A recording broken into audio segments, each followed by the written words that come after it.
Hey guys, it's Jenna Elfman from Fear the Walking Dead. I play Laura. No, I play Naomi. No, I play June. I play June on Fear the Walking Dead.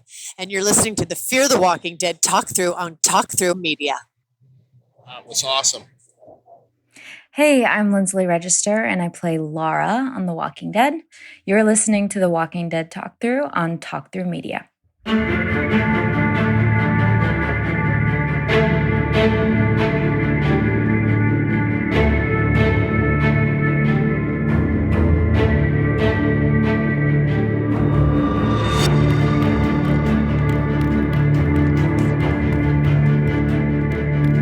Hey, survivors, welcome to episode 69 of Fear the Walking Dead Talk Through. I'm Kyle. And I'm Brian, sort of. And I'm LT. Hey, changing a little things up a little bit, aren't we? Well, we will be covering Fear the Walking Dead Season 6, Episode 2, Welcome to the Club. But before we get started, we have additional feedback for Fear the Walking Dead Season 6, Episode 1, The End is the Beginning. And it comes from Aaron from the internet, and it was from a blog post to our for the last blog.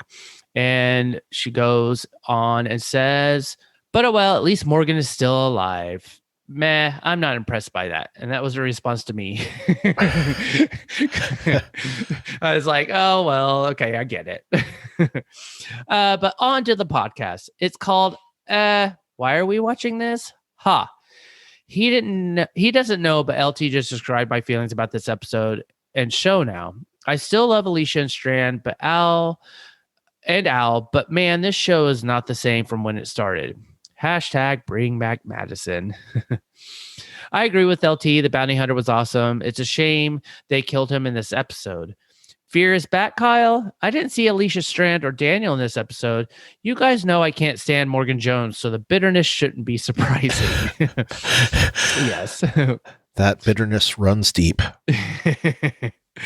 You could have done a whole half a season with the bounty hunter, I feel. Again, it's such a shame they killed him off in the first episode. He easily could have been the sub-boss for the season. Then they focused back on Virginia as a season bad. Morgan Jones on Fear the Walking Dead is a giant Mary Sue, a prime example of one to be extracted. Ugh, the fact that he's still alive is just so ridiculous. LT basically described why I'm feeling this episode is overall a waste of time for me. You know, it's funny that she mentions Mary Sue because we got into a discussion on this week's Star Trek Discovery podcast about Mary Sue's and how a lot of people think that Michael Burnham is a Mary Sue. And that was a term that Ruthie wasn't really familiar with. So I kind of gave like the textbook definition of it. And, it's for those of you that don't know what it is, it's basically this character that can do everything and is good and people love them. And, they're like vaulted to this, upper echelon level just because for no reason, but they can basically do no wrong. And, it got started from an old Star Trek fan script where they had Lieutenant Mary Sue that saved the ship and, was only 15 years old, but the youngest lieutenant in Starfleet. Anyway, this is really dumb story, but it was intended to be dumb, but it became a trope. So anyway, so like she's saying, like Morgan is a Mary Sue. Well, he's a Marty Stew. Yeah, he's a Marty Stew. Yeah. But it's funny. We had that very same conversation this week. Yes, you did. Yep. Well, all right. Well, to continue on, she quotes, I'm kind of glad he was only in one episode, which was me. She's like, take that back, Kyle. The bounty hunter was awesome.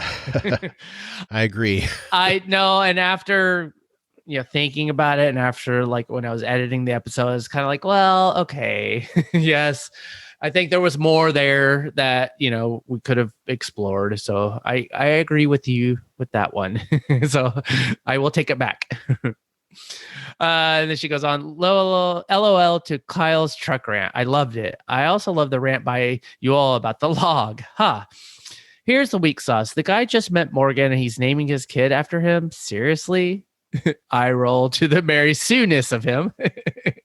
Yeah, I kind of agree too. Yeah. But, I mean, we must get back to that whole truck / log.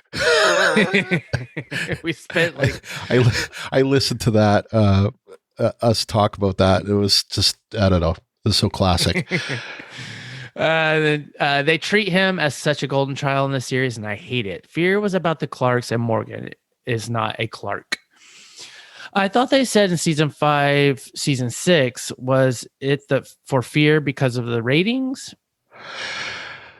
I think there was speculation about it, but there's never been anything Hard said. and fast. But it's worth saying that the ratings are down across the board, practically on every single show that you can look at, like even football. So when you look at the ratings with respect to everything else, Fear, compared to other shows on the network, is actually doing pretty well. It's not doing as well as its parent show, The Walking Dead, but The Walking Dead is also not doing anything like what it used to do. Like it's, it back in the day, it used to get ratings in the 7s consistently, even like 8 or I think even 9s on the 18 to 49, and now it's in sub 1 in the 18 to 49. So it's getting, this week. Well, we'll get into that, but we already recorded that part of it, but it got a 0.44 compared to other things on cable. That's not bad. And if you even look at things on broadcast network TV these days, it's not bad.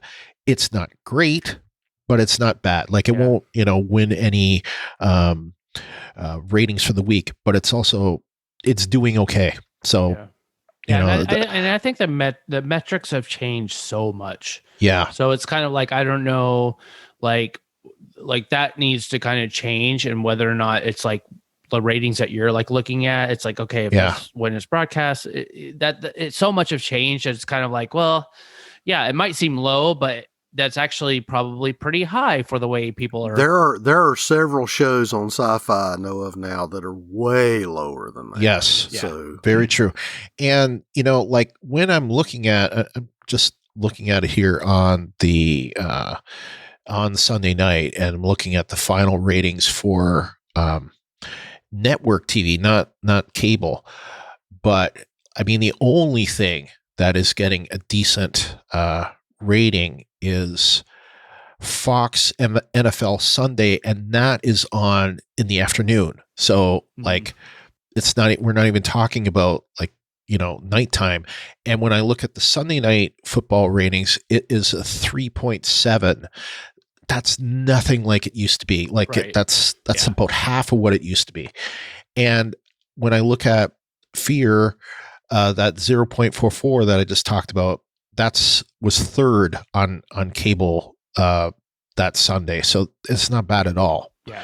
Now, what it's behind, stupid 90 Day Fiance, that just goes out like that. Just shake my head, but it's still it's doing quite well compared to the things that it competes against. Yep. Well, you got to take all that stuff into account. So yes. All right. She continues. If they're going to bring over more The Walking Dead people, make it someone I might like Michonne. That would be interesting to see Michonne on. Yeah, not going to happen now. No. Yep. No. No. I don't think they want to lose Alicia Debnam-Carey. I thought about Kim Dickens too, Brian. She's an amazing actress as well, and Madison is such an interesting character, but they stupidly took the series from her and the family vibe to give Morgan something to do so.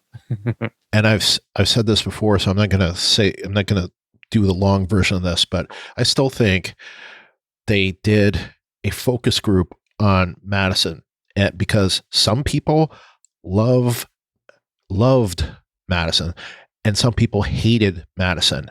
And I think that like sharp negative that some people had, like when she's doing things like turning on the hotel lights, that's an example.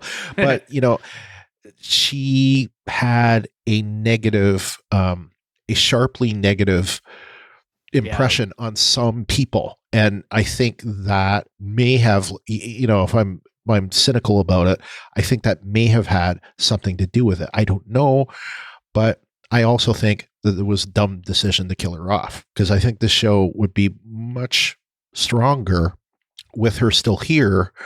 Like, even if they killed off Nick, if Madison was still here with John Dory, with Morgan, with, June and Dwight and Althea, I think it would have been a better show. Yeah. And she, regardless of whether, it's like, was she likable or did she become likable later, this and that, she was an anchor in the plot department. So it was kind of like, regardless, she was that one anchor, and it was like, right. That got taken away, and then they kind of just started doing other stuff and like whatever. And Alicia kind of, I would debate that like she's kind of bringing up that role, but anyway, we'll go. Yeah, I would say. Yeah. And then she goes on, it would be a better show with Madison, Kyle. All right. I agree. I've never said I wouldn't be. One word, LT, on the escape plan for the water tower hideout. Zip line. I wonder if under is going to be a theme this season. You have a town hidden under a lake and the submarine which goes under the water. Well played on the Dakota joke, Kyle. I'll be honest, I skipped the rest of the podcast episode once you got to the World Beyond because I'm not watching that one. I enjoyed the fear discussion stuff, though, and I look forward to that debate again next week. Do not feel bad about skipping the World Beyond section. Dude, well, a little but it's funny. It's I just couldn't do it. We're charming. Okay, well, yes, the funny part of the podcast, yes, but the episode, the show is, I don't know. But we're so good at it. Yes. True. All right. Well, thank you, Aaron. All right. Well, next, LT. All right. We've got some feedback from Gary from the internet. And he says, "Hi, I don't know if any of the Walking Dead writers or producers listen to your podcast, but if they do, here's an idea to consider if Rick returns on the final season of Walking Dead. How super neat would it be for the episode where Rick is able to rejoin the group, that the initial encounter is somewhere where Rick is alone and overwhelmed by walkers, and then here comes Judith wearing Rick's sheriff's hat and yielding a sword that helps Rick to escape that situation. Can you imagine the look on Rick's face when he realizes who it is that just helped him escape from the walkers? Just an idea from Gary." Yeah, and I probably should have pressed it. It's like, oh yeah, so this was kind of more of over, obviously, The Walking Dead and not Fear. But Right. it was a good. It's definitely be interesting. He's not going to come back to the show. I don't. No. They want the movies. He's already kind of pretty much into that. But again, it hasn't been filmed. They could. But we don't know. He won't come back because there's no Carl. Carl. Yeah. So our last bit of feedback for, it's not even for last week, but I guess it kind of is. It's from Clint from Indianapolis. He says, "I'm still behind on my TV watching and podcast listening, but I am currently listening to last week's podcast, and I must say the combo of Brian, Kyle, and LT is great. Having LT's new perspective is a great addition, and he is bringing new aspects to Brian and Kyle's comments and reviews. I can't wait for the second episode of the season. Keep up the great work, guys. Thumbs up, thumbs up." Aww. Yeah, and unfortunately, Brian's presence is starting to minimize, because that's why I said sort of, because I'm not going to stay for the whole episode this week. So, because when it comes to World Beyond, I am world not present. I AMC, the app, both on my iPad and on my phone, decided I was not going to watch World Beyond. So like it literally more than once, the apps stopped and crashed and gave me errors saying, you can't watch this. And it's like, after 5 times between my iPad and my phone of getting a crash, I'm like, the hell with this. So I didn't watch it, but anyway, I didn't get to do a detailed watch of Even Fear. I did see the whole thing through once, but I've got other stuff that I need to deal with, so I'm not going to stay for the whole episode tonight. But I'm here for some of it. So, well, Kyle and I will try to stay amused and go through all of it. Yep. We'll take care of it. It's no. Yep. You'll be back. I know. Yep. All right. Well, let's go on to the current episode. We will be covering Fear the Walking Dead Season 6, Episode 2, titled Welcome to the Club. And later on, we will also cover The Walking Dead World Beyond Season 1, Episode 3, titled The Tyger and the Lamb, but in a limited capacity. So, Fear the Walking Dead Season 6, Episode 2 was titled Welcome to the Club. It was written by Nazim Chowdhury, directed by Lenny James, none other than Morgan. The description was Virginia's forces Alicia and Strand to clear an unusual walker threat, where an encounter with the new ally gives Strand an idea that could be the key to their freedom. All right, well, let's go into our ratings. LT, what did you give this episode? Well, I'm giving this one an 8.5 out of 10. You're a hero now, Sanjay. Well, it took them the whole episode. Best part of the episode. Well, okay, second best part of the episode. Well, I gave it an 8.6. Keep stabbing. Don't stop to talk, Alicia. I couldn't handle that. They spent way too much time talking when they could be just stabbing walkers. Yeah. I gave this an 8.5. False faded memories. And of course, when I say that, I'm thinking of the best part of the episode, the last 30 seconds of it. Daniel's faking. Oh, yeah. Yep. And I kept waiting. It's like, I kept waiting and waiting. He's got to be faking. He's got to be faking. And then finally, when he reacts to Morgan, I'm like, oh, thank God. Yeah. I didn't doubt it, but yeah, it was kind of like they left it to the end. So They certainly did. Yep. All right. Well, that was our rating. So let's go on to our listeners' ratings. LT? All right. Glennis from Toronto says 8 out of 10. Get them molasses walking walkers moving. Rawhide. Deanna from Detroit. She's like, I rate this episode 8 out of 10. Daniel, the Great Pretender. Renee from Atlanta says 8 out of 10. Daniel Salazar has amnesia. I guess it's shocked emoji. No, he doesn't. Fool ya. Yep. I'll do the last one here. Aaron from the internet says, this was just really such a great episode that I would easily rate it an 8.5 out of 10, if not a 9. I can never go 10 with this series because unless Madison shows back up. But even with that forced Morgan appearance, seriously, writers, we don't need him in everything. At the end, this was still a great episode because of the Alicia and Strand content. Well, he did direct it, so, Yeah, he kind of had to put himself in there, you think?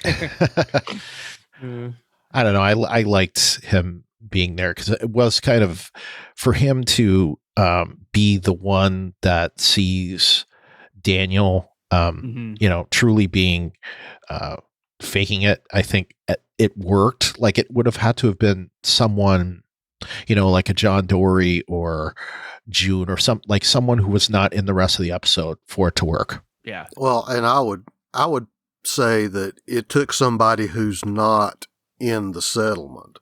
Right. Because that way he's got ultimate plausible deniability. Mm-hmm. Right. Yep. All right. Well, let's go into our awesome sauce. Awesome sauce. All right. So our first listener's awesome sauce. You want to take that, LT? I got it. Dieta from Detroit says, the molasses-covered walkers sticking to everything and everybody. I thought the first scene when they opened the door with the first red shirts, they all just kept slipping and falling till no one was left except the scared guy who stood back and watched everybody get eaten. That was hilarious to me. Laughing emoji, laughing emoji, laughing emoji. Especially when the ranger fell and got dragged in. Yep. Can't argue with that. Glennis from Toronto. She says, Strand, the walker wrestling, hurting the walkers and giving the walkers the head injection stab. Daniel, ruse pretending to not remember anyone. By doing that, he protected them and being a very dangerous undercover agent. If he revealed he recalled all of them, they also would be separated again by Virginia. Renee from Atlanta says, Daniel tricked the ultimate trickster Strand. How could anyone possibly not think Daniel was acting? I mean, he was a soldier that became an assassin, so he knows how to play his enemies. Daniel and Morgan is like Rick and Daryl, the ultimate duo. Virginia is about to get her behind kicked. Yep. Aaron from the internet, awesome sauces, everything Alicia and Strand, because how could you not enjoy their content? We may not have the family fully like we used to, but we still have this unit and there's so much between them and the acting is so good that they glue you to the screen. This episode was half off by the time I felt we were just getting started on the whole. It had me wanting more because it had felt like forever since we've had this good content. Also, we had the return with them debates amongst characters for some organic drama instead of blindly following some dude they just met. Yeah, I think, a lot of the comments are coming. It's like, oh yeah, Daniel, because that was kind of the obvious, like he was like, hey, you have amnesia. It's like, whatever. And just some of the, everybody's kind of reaching out and be like, hey, Daniel. But really this episode evolved around Alicia and Strand, and it was, that made this episode. It was just, yeah. I have a feeling this is what they're doing is like, we're going to kind of get these little, I'm sure we're going to get the, John and June episode. We're going to get these individual episodes. I'm wondering towards the end, like then we'll, once the group starts coming back together, we won't get these just like bottle episodes of just like, oh, we're only going to focus on these characters. Oh, we're going to focus on these characters this week. And then Morgan's, which is kind of funny because, this kind of format seems to be built for COVID. Oh yeah. So I don't know. We'll see. It's just like, so far, just this episode definitely was, I can't, we'll go on. Let's go to our awesome sauce. All right. Well, for me, Daniel Salazar is still my hero.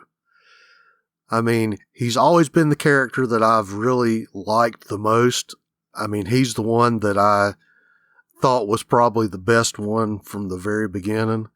And just seeing him doing his thing, playing everybody, it was just awesome. I just absolutely thought that was the one of the better parts of this episode.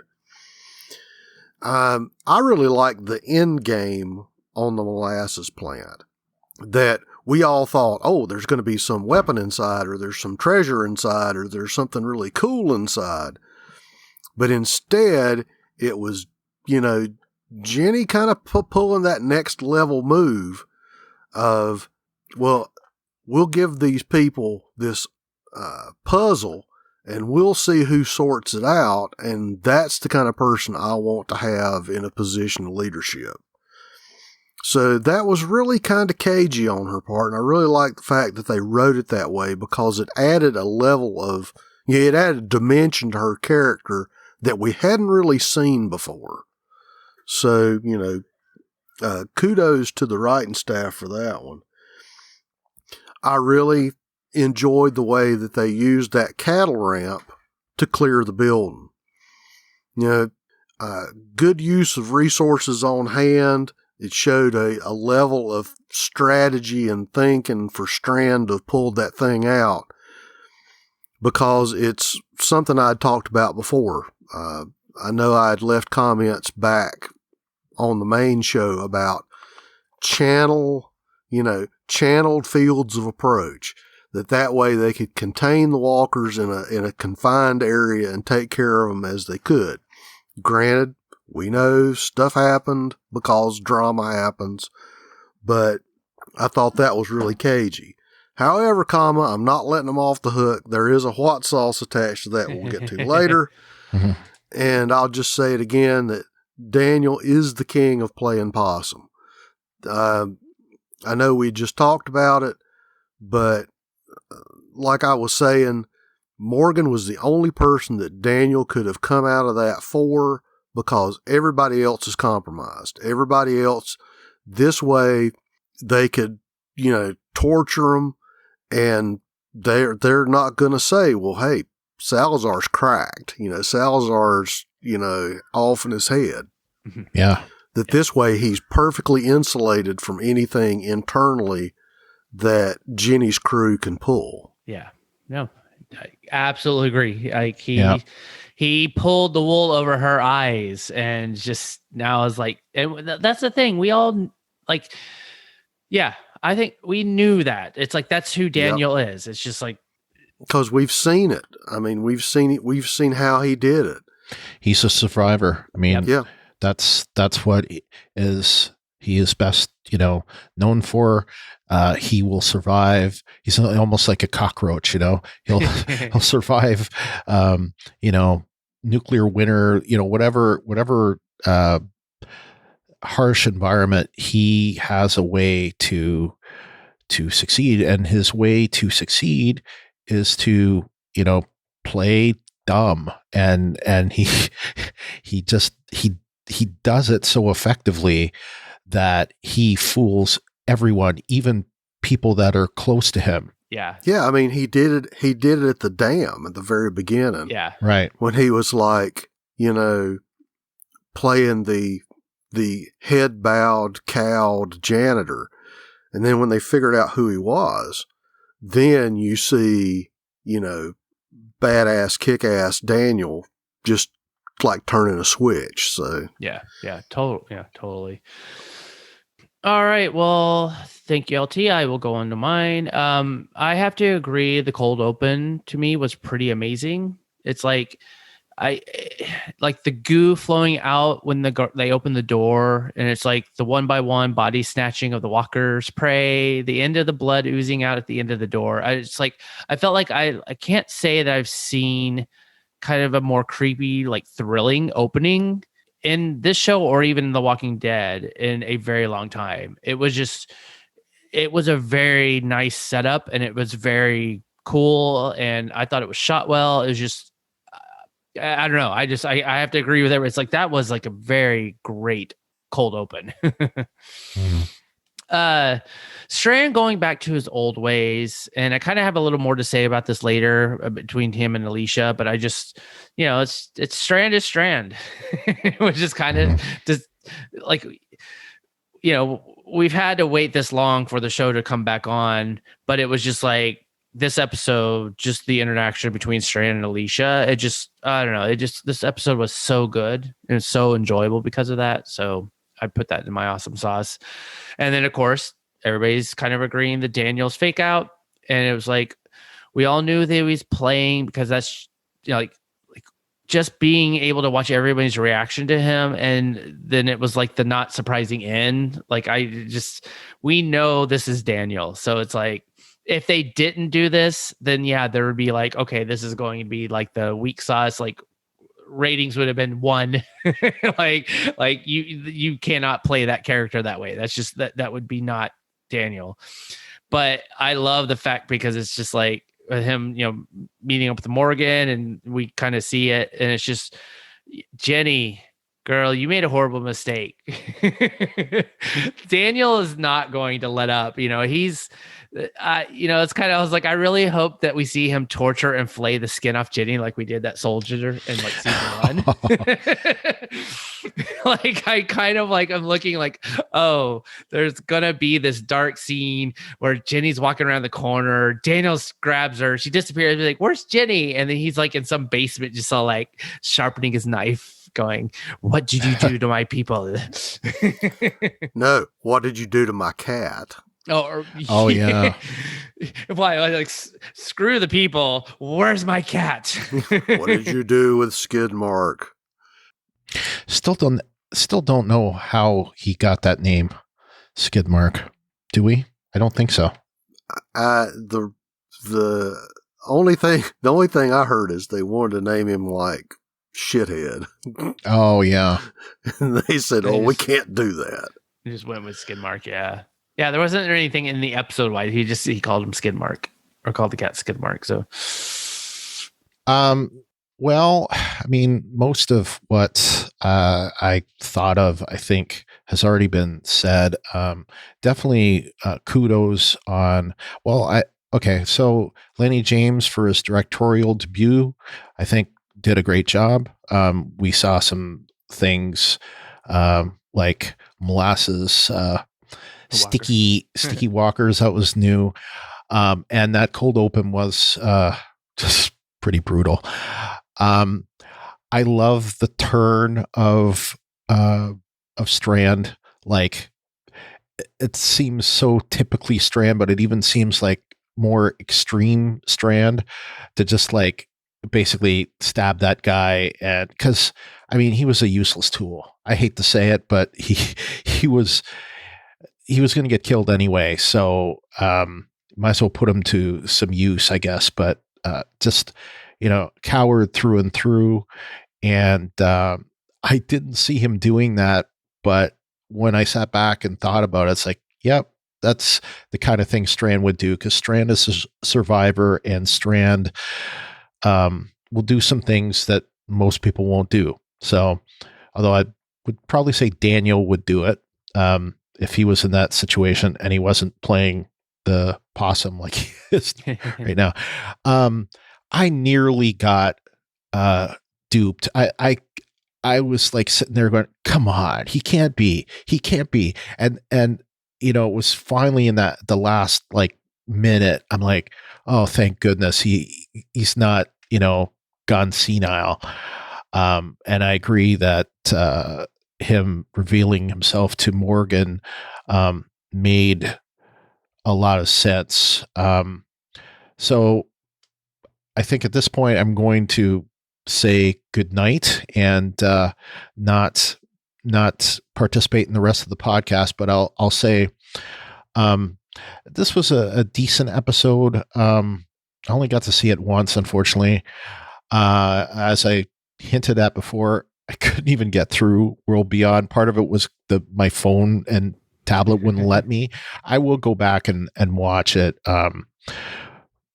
before next week. But the parts that I did see, I probably saw maybe 20 minutes of it. It just wasn't doing it for me, It's okay. It's just not, the show's not working for me, just like I figured. And Fear is working for me also, just like I figured. So, this season of these two shows are pretty much going as I figured. So, but that's about, I think, all that I have to say about both shows. I can't really think of anything like really negative to say. I guess maybe you could give a weak sauce to Sanjay for being just a useless tool. I mean, he survived, the first, the cold open, by being a coward, but, in the end, it didn't work. Yeah. In the end, it didn't work. Here's another, I'll say this for awesome sauce, I guess. So I don't think anyone's brought it up yet. Dakota, I liked, she is Virginia's sister. And why does this not surprise me that her sister would be her, essentially, going against her? It just seems like it would run in the family. But, it seems to me that I guess she's seen enough of her sister to know that, she can be ruthless, and, it's kind of not what she wants. So, anyway, I thought that was an interesting dynamic. They kind of look similar. So it's good when the casting actually works and you get, sisters that actually look like they could be sisters. And it's awful when they don't. And you look at them and go, how are you? Yeah, like, No. that's true. But so I mean that's about all I'll say. So until next week. So All right. Okay. Well, thank you, Brian. Give you a because we're gonna miss you. yeah, you guys will be fine. Yeah. So all right. Thanks, Brian. We'll see you next week. And now we go on to our week sauce. You're worthless and weak. All right. Our first listener's week sauce comes from Renee from Atlanta. And she says, it's been at least 3/4 years since the group has been out there in the new world and they trust Dakota, Ginny's sister. Just like that, something seems a little suspicious about her, and it could possibly be me. I don't want to trust anyone but our guys, and that segues into my what, which we'll get to next. Dieta from Detroit says, the other red shirt rangers who turned their backs on a ramp full of walkers. I knew they were going to die. That was real smart. Point your guns at the living and turn your back on the dead. So not smart. Yes. And she had some laughing emojis. Yep. Aaron from the internet goes on and says, Morgan Jones, again, I ask, why did we need him in this? They just wasted a full hour on him. Let us have some small breaks from him, please. I know the creators now think this is a show, but it's not. Morgan Jones will never be my lead for the reasons I watch the series. If anything, he makes me want to quit watching it because he's such a Mary Sue. They could have had anyone else show up in that moment and it would have been fine, but to have it be Morgan after we had to sit through a full episode about him just felt forced and I didn't like it. Angry emoji face. All right, Aaron, thank you for the feedback. And now that was it for our listeners. So let's go on to our week sauce. LT? All right. My question, as I alluded to earlier, is, so why do they have a cattle ramp at a molasses plant? Good question. Now, I understand that, stuff accumulates. It's the apocalypse. You unload a trailer, but that is a cattle ramp that you use to load cows or livestock on and off trailers. And the last time I checked, that has nothing to do with making molasses. So it just kind of seemed, because if it was a barrel ramp, it wouldn't have sides. I'm just saying, it just seemed kind of out of place to me. I know they were playing the Sanjay up when he ran away and disappeared, but it's like, come on. They said the Rangers don't like runaways, but yet he managed to go all the way from inside the building outside out to hide in the RV. And we sniped the guy that was running down the side of the building. So that was kind of weak for me. And of course, we expected Strand to be Strand, but then poor Sanjay could not get a break, got shanked and ended up being Walker bait. The magic stowaway Dakota. Nobody noticed her getting in the truck. Nobody noticed her hiding in the trailer. This is supposed to be a secure facility where you don't want people running off, and the Rangers are supposed to be, they don't like runners. So how did she manage to hide in the truck going into the penal facility? I I mean, I like her character, but she turned out to be sort of the deus ex machina of this episode. That it just so happens that the big boss lady's sister shows up and saves the day. And my other pet peeve, and again, coming from somebody who has carried a gun for a living for 2 of their careers, I know that it's dramatic tension, but if he had to rack the slide to put a round in the chamber, that means the gun was empty. So the guy is standing there guarding all these prisoners, and he doesn't have a round in the chamber. It's one of my big annoyances that if the guy's a guard, if he's on duty, if he's expecting trouble, the first thing they have to do is jack around in the chamber. That means the gun wouldn't work if somebody jumped out at him. Again, purely just from a professional standpoint, it's always bugged me when they do it in any of the other movies, so they get dinged here. I have more on the Rangers, but that's in my what sauce. Okay. But for my weak sauce, I kind of have to go though with like the whole. I mean, I enjoyed the whole cattle ramp, setup and scene and that whole entire deal. Like I was like, okay, that's you made a good plan to like do this. So that part I didn't think was weak, but it's like why when they opened the door, why didn't you just let some of the walkers out and then close it? And then it was like, you'd be able to just kind of like stem the onslaught and just like take care of them that way. But instead, they just open it all the way up. And then of course, Sanjay runs away. Woo. So it was that might be the reason they couldn't shut the door. Well, their door shutter had flown. Right. But then Strand says, later when they're like, Alicia's like, oh my gosh, like we have a problem when they're like, I guess the walkers are like falling over each other. It's like, hey, Sanjay, close the door. And of course he ran away. But I was just like, that would have been much easier. Just like open, close, open, close, open, close. No argument for me. Yeah.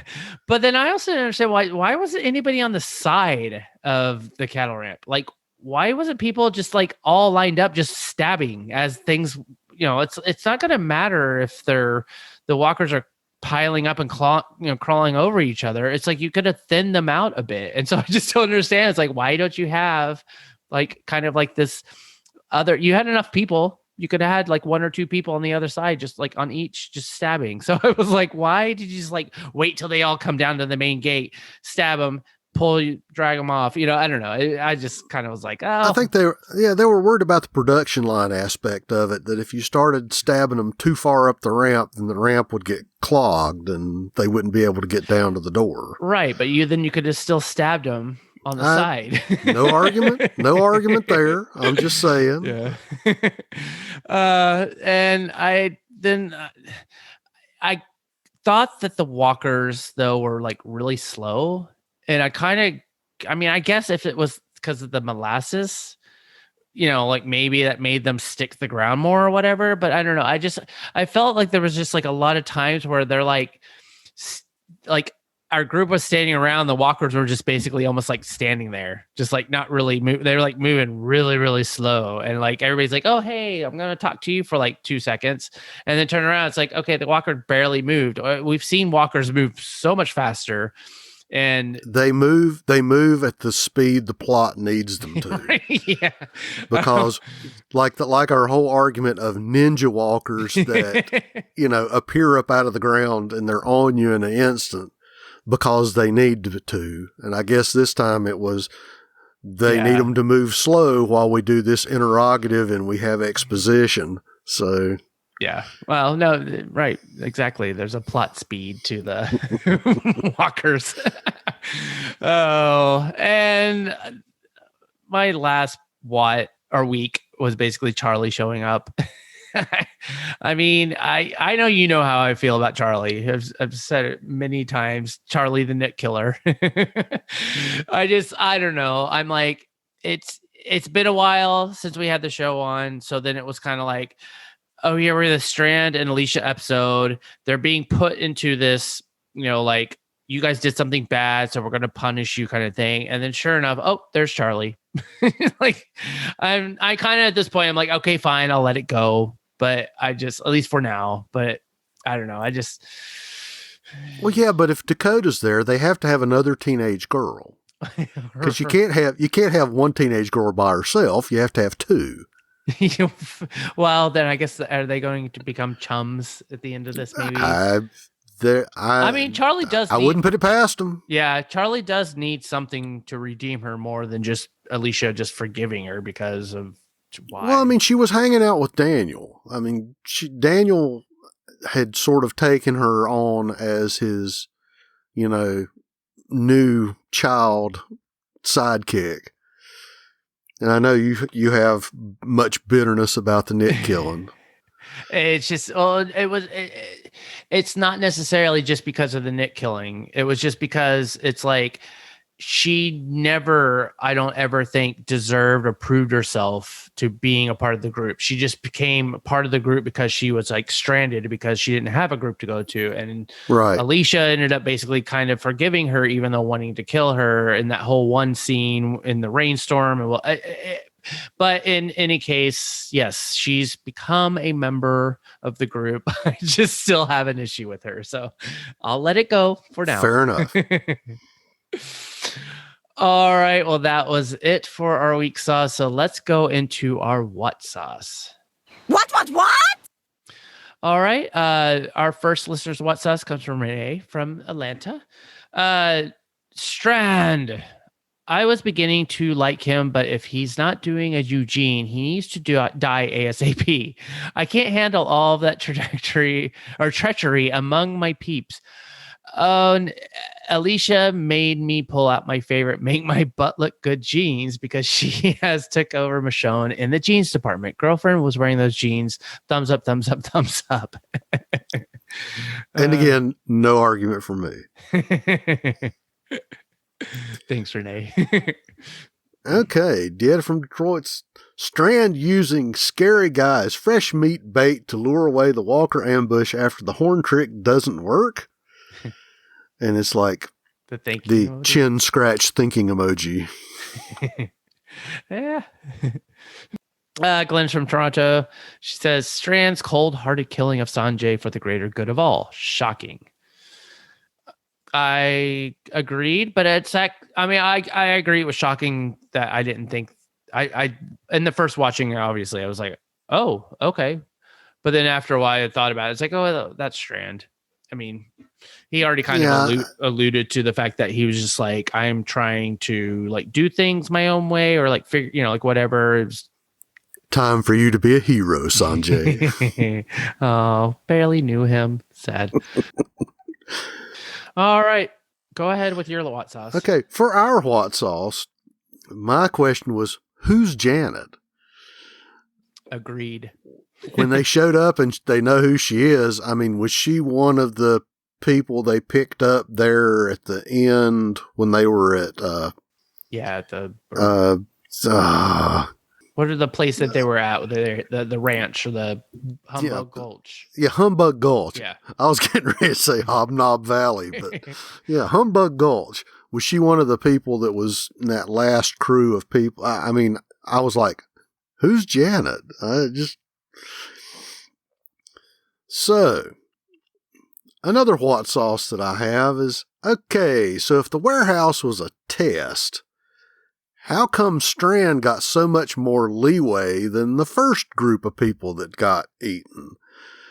That the first crew, maybe if they'd had time to come up with a plan and do something, they wouldn't have all gotten sucked under the door and eaten. But it just seems like it was, more of an execution. Line them up at the door, give them a pokey thing, crank it up, let them go and see what happens. Yeah. And then Strand was able to mop and move stuff around. And, it just kind of made me wonder about that. Yeah. No, I completely, basically that was exactly my what sauce too, was because it was like overall the Rangers, and I'm guessing on the night watch, they must have been either jerks because like when that first group, showed up or whatever, it was like this is an execution, not actually like we want to see you like become a leader kind of thing. It didn't seem like they even were given an opportunity to like resist or like, hey, I have an idea. They were like, nope, here, just we're pushing you this way and like whatever. But then after that, it's like, the rest of the Rangers were all like, oh yeah, well, like they wouldn't even go near it. Yeah, maybe they just left it for night shift. Right. Right. And so then obviously people like the day watch is not watching what the night watch is doing. Well, they did say that the Rangers kind of do their own thing here. So maybe they were kind of like, so she's got a plan. We got to get rid of these guys. Yeah. Well, and I mean, that's the other part though, too, I thought was because it just like, okay, so after the night watch basically got taken out, the other Rangers were basically scared to even go there. So yeah, so Strand, and it seemed like all of them, like everybody, unless you're running away and the guy's like the sniper on the water tower, like sees you running for it, he's going to shoot you. But it's like, they all seem very scared and just like, they just kind of like, okay, we don't want to kind of really do anything like with this other than maybe just like, we'll try to like, hey, don't run away. We'll shoot you. Yeah. The conspicuous absence of anybody like, monitoring or like guardy. Yeah.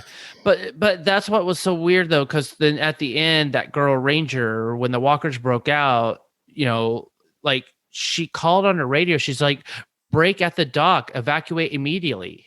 And so I was like, exactly. And I was kind of like, so you guys are like basically really, to me, not really much of a threat because you guys are too scared of like dealing with this. You're letting all the criminals or whatever, the people that are being punished to kind of like do their own thing. But then also it was like, well, if this was a whole setup of like, prove yourself as a leader. And it was like, unless this was a setup specifically for Strand by Jenny, then, it's like they all just seemed to very like, I don't know. It just seemed. That was what I was going to get to. It just seems like that part of the story just kind of didn't work really well. That once she called on the radio that there was a breakout, I mean, what did they do? Did they just go to the gate, lock the gate, and stand outside and see if anybody was going to run and jump over? I mean, it just... Well, yeah, we never even got to even see that because obviously then she died. Yeah. But it was like the rest of the Rangers, we never saw them again because... Correct. So... And, my other bit of whatness were the two Rangers at the dock. So they're going to get Dakota. They turn their back on the walkers. And then they completely fold up whenever, Yeah. I'm like, situational awareness, people. It's a 360-degree world. It just seems like it was very convenient for the people with guns suddenly to get eaten. And then we have, oh, look, after Sanjay got shanked, then it's like, hey, we have two fully loaded rifles that we can use. It just seemed like that was their whole job, was to die in place to give equipment so they could finish off the walkers. Yeah. I can't argue with that. Yeah. And we keep saying, oh, well, the Rangers are, they're tough and they're, all this other stuff. Well, they weren't really tough then. So that was just a what for me. Yeah. And then I'll have to just add that. It was like, yes, and exactly, slow walkers, because they were all just like basically klutzing over that little, like, after they broke through the side gate or side barrier, and then they just all were like falling on top of each other. But then everybody had enough time to talk about stuff and like grab Dakota. But then all of a sudden it's like, oh, and you turn your back against, like you turn your back against the threat, and then you get grabbed, and like you fell. It's like, I'm sorry, but I'm pretty sure like I would have enough adrenaline pumping in my body that I'd be like, I'm fighting my way out of this, and not just I'm gonna fall. even if you can't pull the trigger, you still got 6 or 7 pounds of metal in your hand. Swing it, hit them with the butt, do something.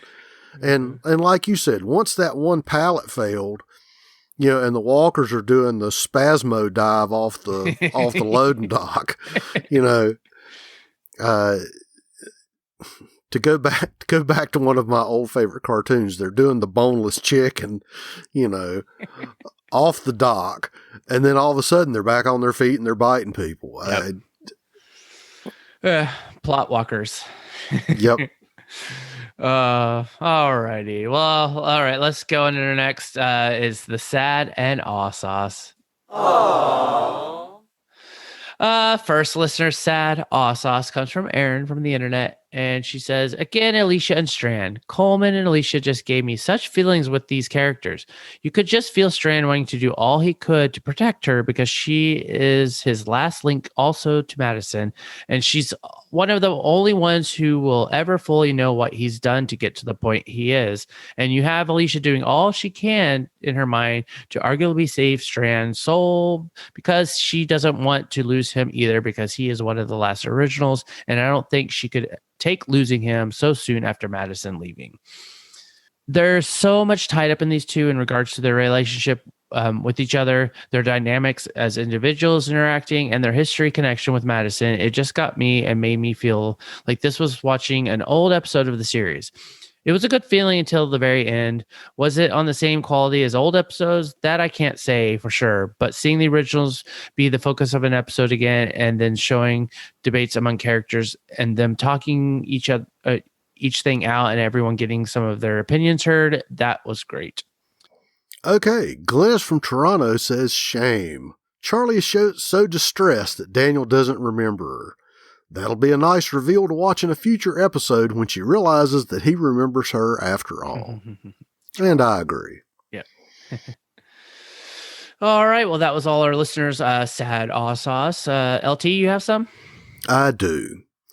The look that Strand had on his face when he was putting Alicia and Charlie in the truck. That I'm taking a kind of a different angle on it than we got from the listeners, that I think that Strand has feelings for her, but Strand also realizes that she would be more willing to call his bluff. She knows him better, and I think that he can't be as strandy as he wants to be with her there, because he pretty much said it, that, you make me realize what I could be, and I can't be that way if you're here. So he's doing it to protect her, but he's also doing it because he might be doing some next level ruthless stuff. So you could tell there was a heartstring moment for him, but I think he's going to be pulling some stuff out. Mm-hmm. I agree. And unlike you, I'm not so torn up about Charlie being the Nick killer. And I thought it was kind of sad when, just the way, again, props to the actor, the way that she looked when she almost got, eaten there on the ramp, that, she had a redemption arc with Daniel, and having one of the main characters get eaten, this early into the season, she that was kind of an emotional moment there. I can agree. I don't like Charlie. Well, I know. And I don't dislike her nearly as much as you do. I dislike her more for being the weasel at the ballpark. We've discussed my feelings about Nick, so yep. Her off and Nick was not so bad. Oh, yeah. Well, that's the beauty of this world. To each his own. We can disagree to agree. Oh, goodness. All right. Yeah, I didn't really have, I didn't have any sad aw sauce. I put some stuff in the feedback that kind of is hitting on a lot of the points you said about Alicia and Clark, so I'll just go into them then. But other than that, let's go on to our feedback. We can talk about it. We're done talking. Time to listen. All right. Well, we have our first listeners of feedback. Dieta, you want to take that, LT? I will. She says Daniel is the greatest. He is up to something, and he doesn't trust Strand after that side deal he did with Virginia. I'm glad he did that, because now a Daniel and Morgan reunion, yeah, it's about to go down. They're going to wreak havoc on Virginia and her Rangers once they get the others together. And that includes Strand as well, especially if he really is siding with Virginia and the Rangers, since he has a key now. What does the key really mean? And did Strand sell our group out by getting a deal for himself? If so, Strand is up to his old ways again, scamming and scheming to put himself in the high spot. So did he not include Alicia in his army? I missed that dialogue and didn't have time to go back, so I missed what he told her. Just saw him give her the St. Christopher necklace that Daniel gave him. Overall, it was a decent episode. Did anyone else think how the Ranger driving Daniel at the end looked awfully weak and small? Another red shirt, because he's going to die after talking to Daniel like that. And also, Virginia's sister actually looked like her, as we've already noticed. Extra stuff. Virginia, or the actress who plays her, is on The Boys on Amazon. Yep. Which is true. We had talked about that last week, I think. And she says, "Welcome to the Team LT. Loving that accent." Yay. And it may get worse as time goes on. No, there's nope, not at all. So happy to have you on, LT. This is like, we're going to have a great season. I'm excited.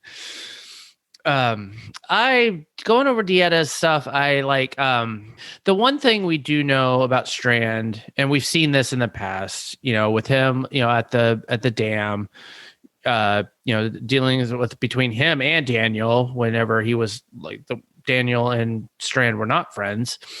Like, Strand does have a knack to kind of come up with a conniving plan of some sort, but it is a very, like, I don't know if you want to call it like a selfish plan, or he's like, he wants to distance anybody. Yeah, he was that from season 1. Like, yep. He played Nick because he was trying to get to his boat and to survive to get, to Abigail. It's like he's a con man.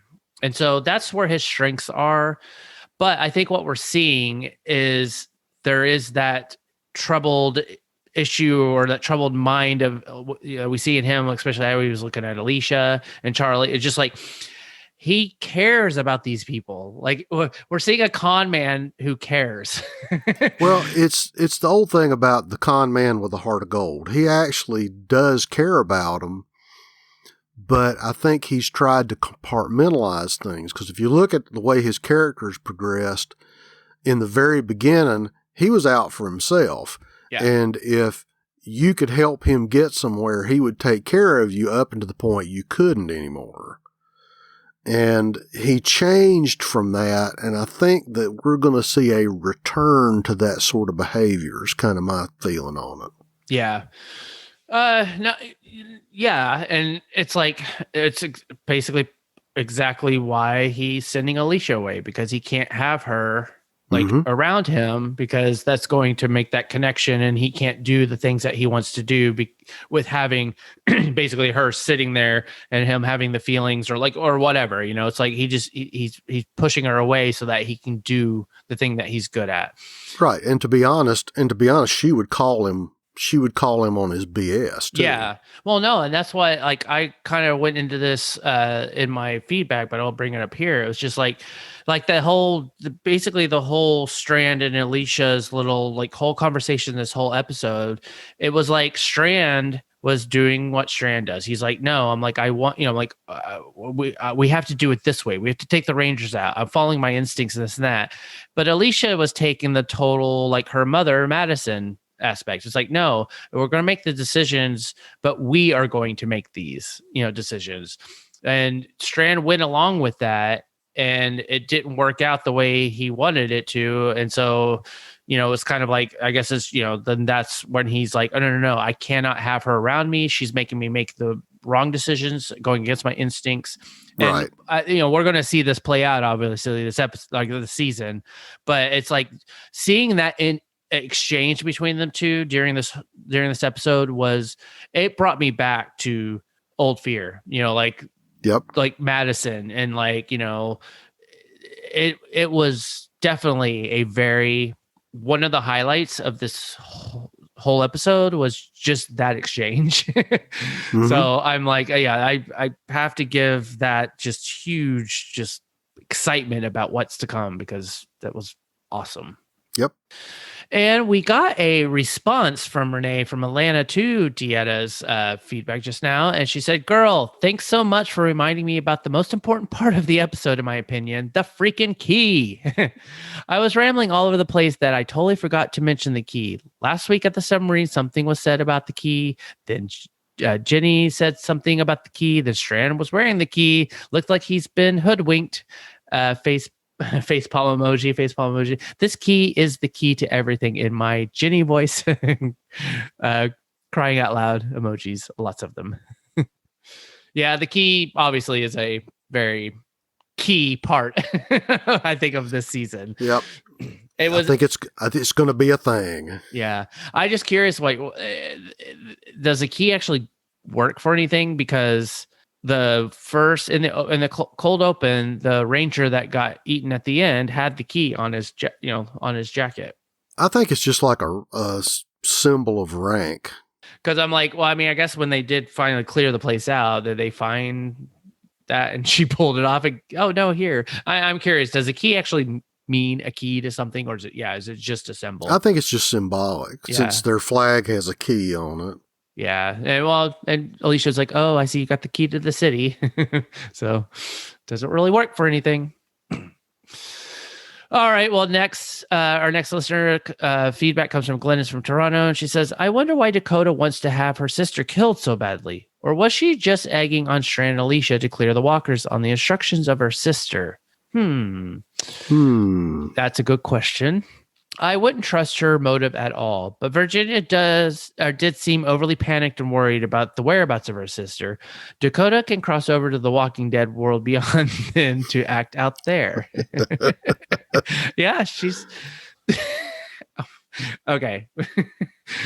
That just made me even think more about it and laugh. Okay. Good one, Glynis. She goes on, "It doesn't sit well that Strand is now this cold-hearted killer. What else will he now be prepared to do with Alicia gone to another location? So she can influence him morally now? That's going to be the key." Oh, keys. Yep. "Can't wait to see what Morgan and Daniel cook up and plot against Virginia." Yep. The whole Morgan Daniel at the end, it just, there's something going on. Something's going on. Yep. Well, we got some more from Aaron from the internet. "Now this episode is an episode of Fear the Walking Dead I can get behind because it feels like the series and characters I fell in love with, well, at least regards to Strand and Alicia. There were some issues with this episode, but on the whole, this has me saying that finally Fear is back this year because we get to see the characters we started with so long ago. You could tell the moment the Dakota character popped up, she would either be Jenny's kid or someone related to her, so the reveal that she's her sister was not a surprise to me. Me either. This was a good job by the casting department and the actress to sound like the actress playing Jenny. I do feel that she's on the up and up about wanting to leave the compound because Virginia has gone too far, but we'll see if she makes it until the end or not to help stop her sister. Is it just me, or does it feel like they're really going teens with the casting? Is it just because they can get more mileage out of them acting-wise? The introduction of her plus the new show which features kids just leaves me asking if this new cast coming because the older actors are getting ready to move on soon or may want to do other projects in the future. I did like Dakota in this episode, so we'll see where they go with her. I also loved Daniel being Shifty Daniel. I never believed even with the mark on his head Daniel forgot like he was pretending. He's a master of the long game, so I'm definitely just waiting for him to make his move each week because usually the payoff to his plots are worth the wait.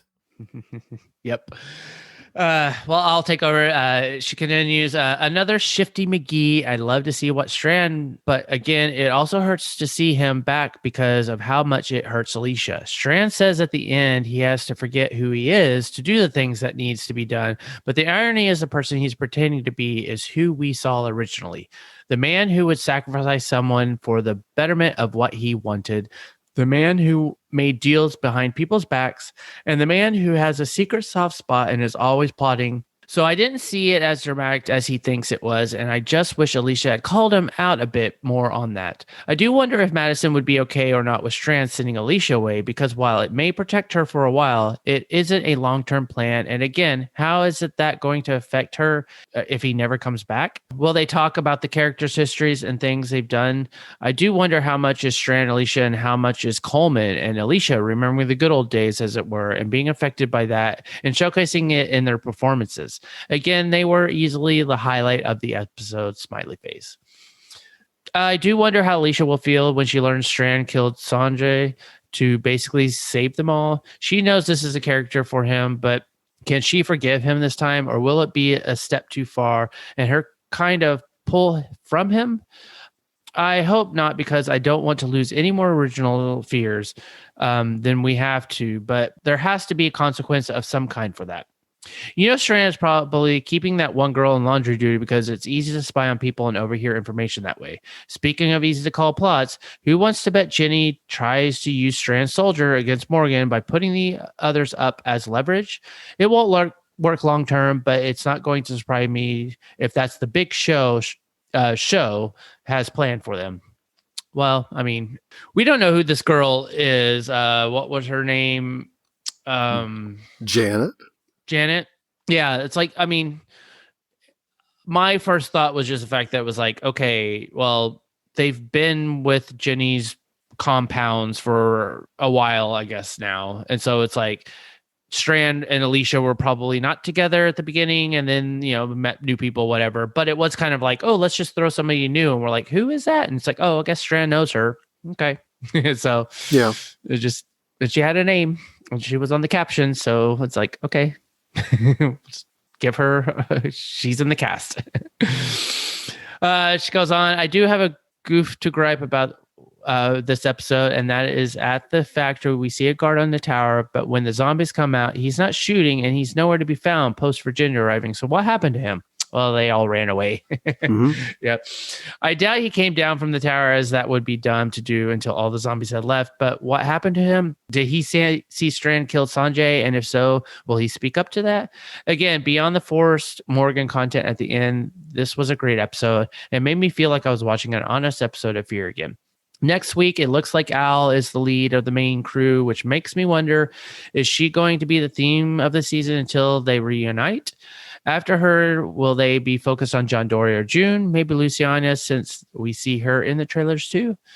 I think we mentioned it, or maybe we mentioned it last episode, but yeah, it's like I feel like their whole kind of like scheme of this season so far is just like they're going to do like the bottle episodes of like these characters, and we're only going to get like, like we got Strand and Alicia this episode, so maybe we'll get Al, and then who knows, it's like whoever went with her. Yeah. And, or maybe a new character or something, somebody, but it's just going to be about, Althea. And then the next episode will then hopefully be John and June. And then, they'll keep doing this. And then maybe the back half is when we finally, everything comes back to where it's just everyone, we might get an episode where it's just Daniel, wherever he's going, and like, which I know the Paradise Falls. Well, yeah. So it's Was that it? Yeah. So it's like, we'll got to see what's going on there. And, obviously Daniel has a plan of some sort. Well, I kind of see it as, since they made such a big point to split everybody up when they had the season finale, mm-hmm. that's the device they're going to use. They're going to use everybody in their split up state.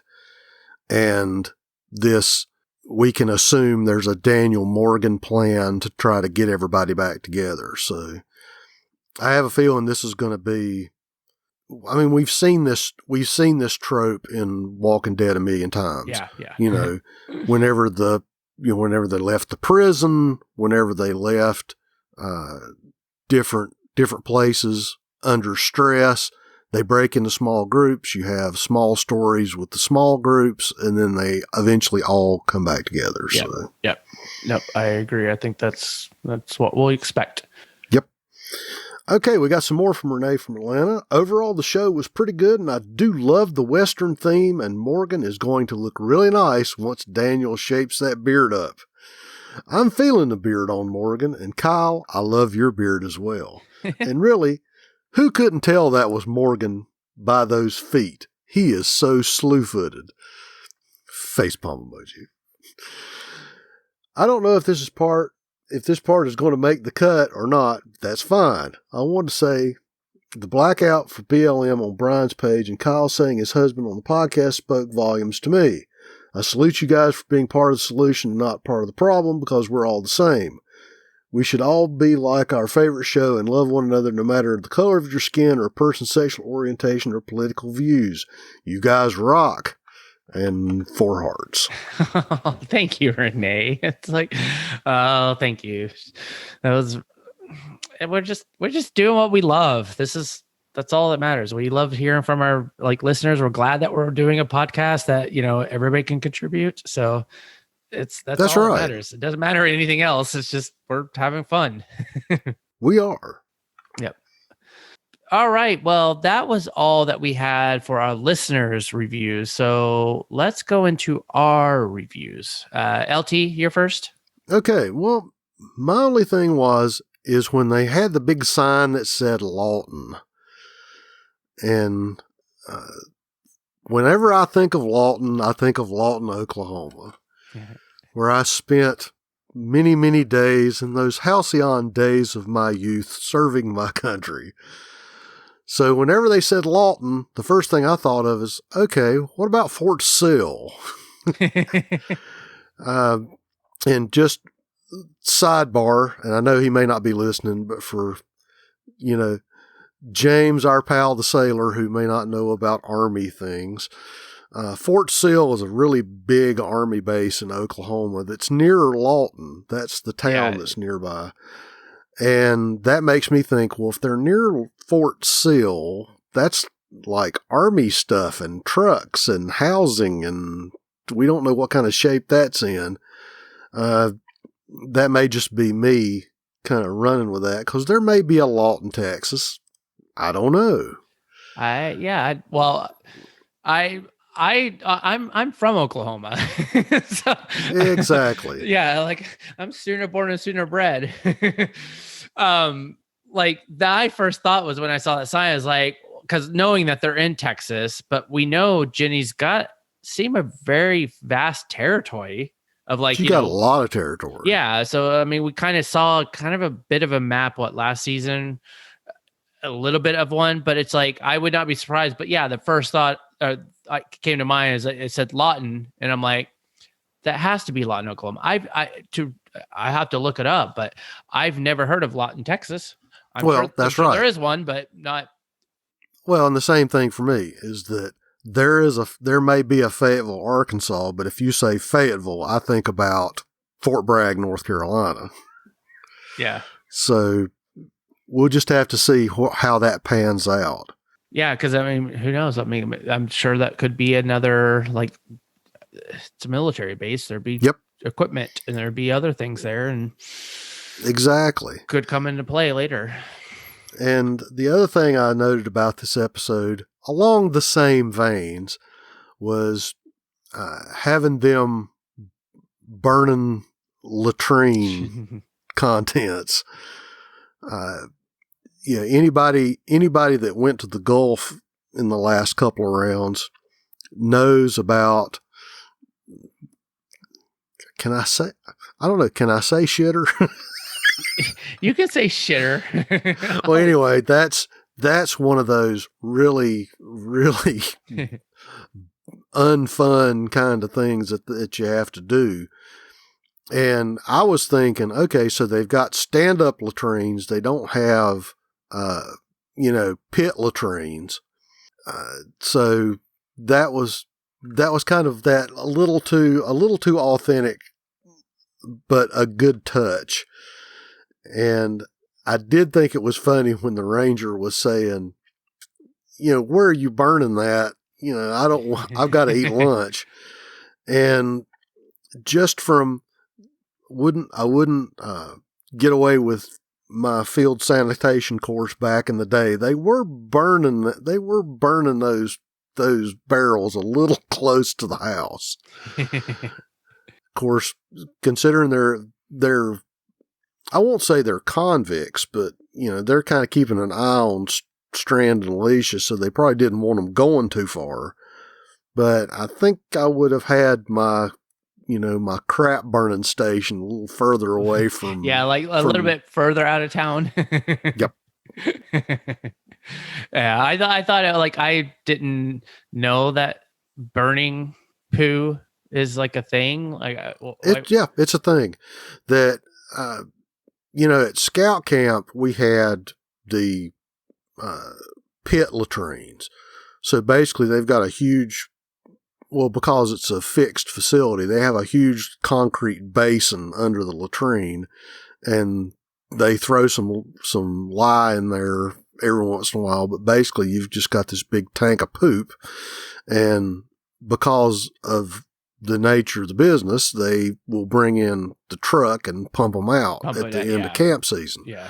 But if you've got a facility where you can't really dig holes, or you're not going to be that permanent, or, water table, the type of soil, they'll basically have the latrine floor will be raised, and you'll have a cut off barrel underneath it. And it just sort of collects there. And then part of the not fun jobs is somebody has to go around and collect all that up and take it off and burn it. Yeah. That's news to me, or maybe I'd never gotten there. I'm like, I was in scouts, and it was like, I don't remember ever having to deal with anything. Well, I said, the burning stuff is primarily military. That's something that the Army and the Marines are more known for.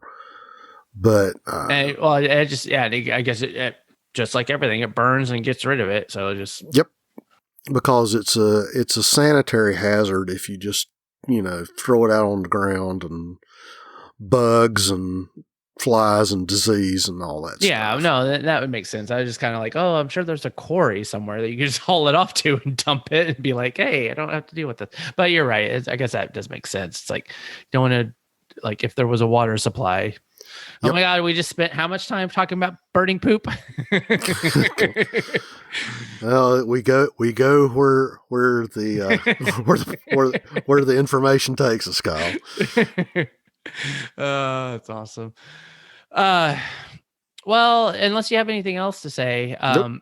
I already talked about Strand and Alicia earlier, but I kind of was like, I don't know. It's like, does Jenny really think that all she needs to take down Morgan? Which, I mean, she was saying to Strand that the whole deal about clearing out the walkers was like, it's like, I need someone to be a leader and to lead the army. And and she did say something basically it's like, or no, actually, I guess Dakota said, it's like, oh no, this is a weapon that she wants to use against someone she's been trying to kill or whatever. And I get that it's like, she wants Morgan, or she wants to take down Morgan. And I guess she also does want somebody that kind of help her control the population. Right. So, being a leader to tamp down the resistance, have somebody to rally against so that she can kind of coalesce power with. So, I mean, I kind of get that, but it's just like, I don't really see how this is going to work. And I'm assuming it's not, because it's just obviously there's too many people against her. Strand's already plotting. Daniel's already plotting. It's like Alicia's going to be plotting. There's people like Dakota, or her own sister's plotting. But see, that's why she split them up. I think she's thinking that they're only a threat if they're all together. And just just my 2 cents worth on it is I think she thinks that Strand is compromisable. Because remember, Strand gave her the starter for the SWAT bus. Yeah. Yeah. I know. Strand worked out his deal. So I think if she offers him enough of a carrot that his loyalty can be purchased, and if she thinks that whatever she offers him is better for him, then he will do the self-serving thing over the right thing. Yeah. Well, I mean, that's just the way I'm seeing that. No, and I definitely agree like with that. I just obviously I'm like, it's not going to work, Jenny. I mean, it's a very interesting plot and like angle to all this, just because it's just like the one thing that I keep hearing though is like these people, especially Dakota, keeps bringing up the tapes. They keep bringing up that it's like, oh no, we know who you are. Yeah, we saw the tapes. We saw the tapes. Yeah, we want to like they keep coming back to the tapes, which like last season was kind of a horror. It was what it was, but that thread keeps coming in here, and it's like, okay, so the populace, at least some of the populace, knows that they were out there trying to build a better world and this and that. And so regardless of whatever Jenny's going to try to do and all this stuff, it's like, girl, you got to do a little bit more, like insurance policies, because this is not going to work if you're just relying solely on Strand. I think you're just kind of a con man, and I totally can like appeal to your, selfishness or self-preservation. That it's just like, there's too many other people that are just like, you know what? Well, it's kind of like a Hunger Game. It's like everybody go against the Capitol. We're all going to band together from all the different districts, and you're just going to get overrun in the end, anyways. I'll be strangely cynical and say they had to pay off the whole tape thing from last season. They had to make that mean something. So this is their way of making that plot wrinkle pay off. Well, then, yeah.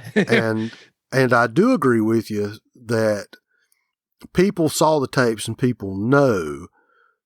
And I think the thing with Jenny you have to look at is this kind of the Roman Empire thing. That the Roman Empire at one point was so big they had to rely on their regional governors to carry out the policy of the central government. So it could be that some of these other outposts are pulling at the leash more than Jenny would like. So we're thinking about this, and Strand is going to form this army to go get Morgan.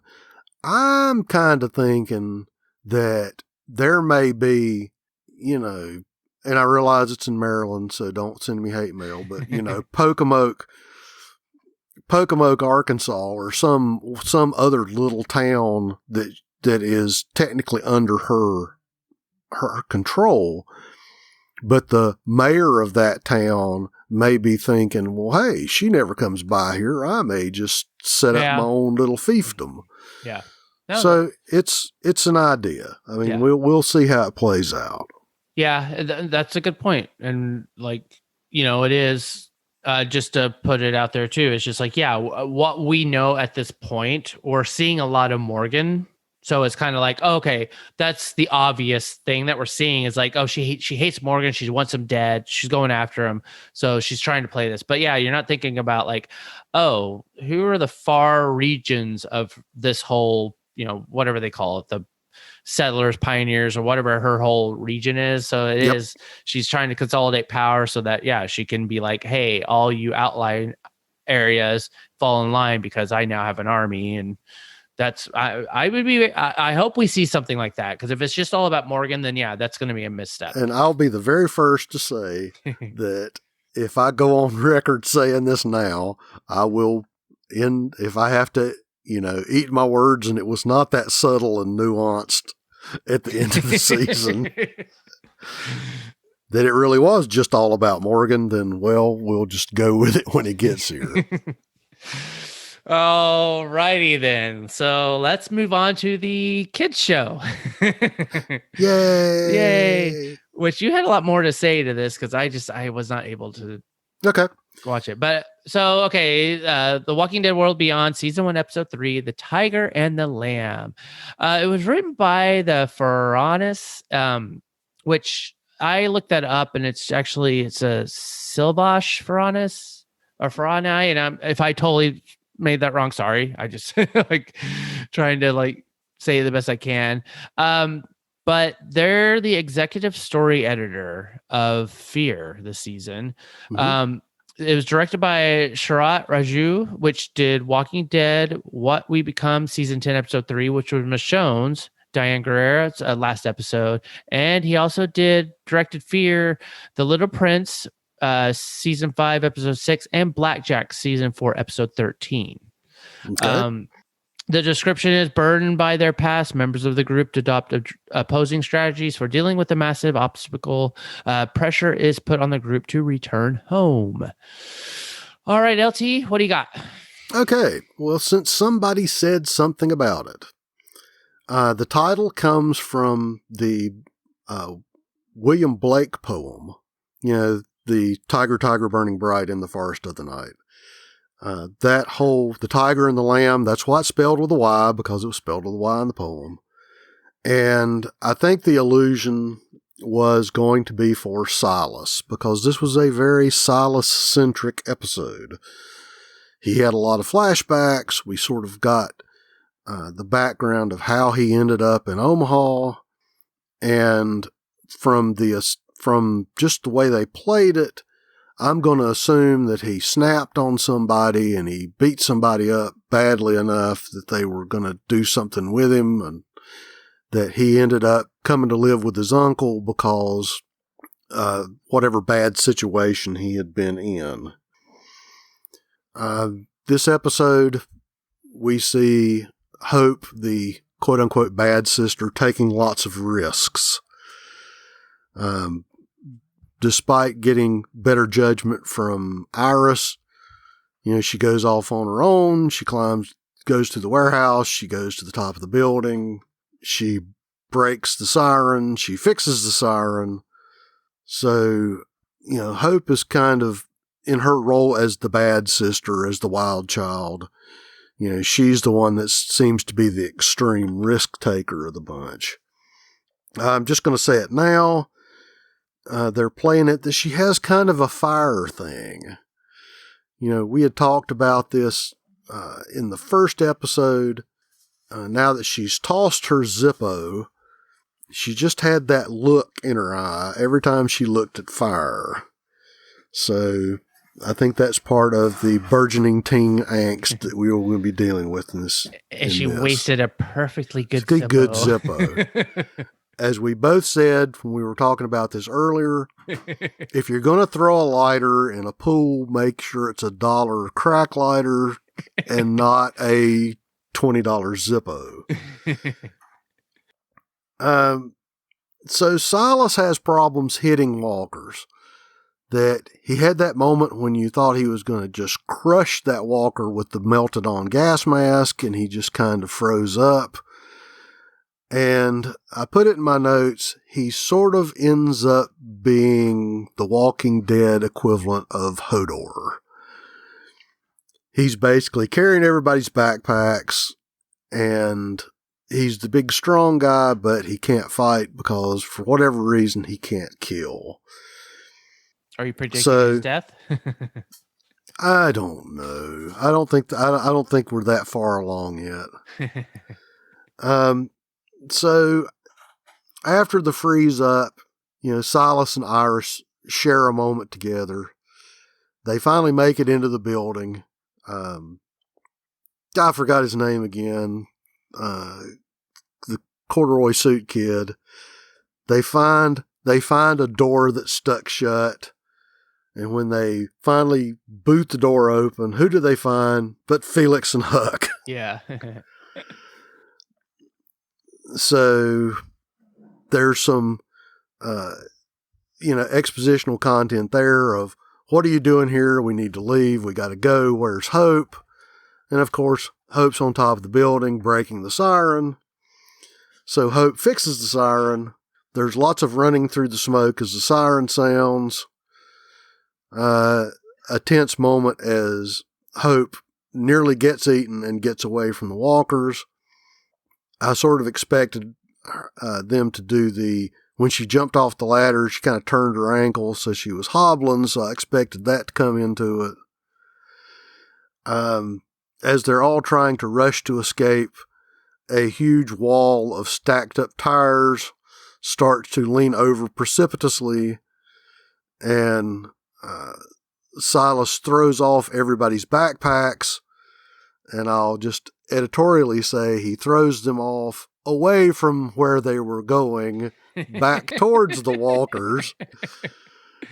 And so he heroically holds up the wall of collapsing tires while somebody has to run behind him and snatch the backpacks. And so he lets the wall of tires go. And of course, the wall of collapsed tires keeps the walkers from getting them. And once they leave the factory full of smoke and fire, they end up at a very pretty lake.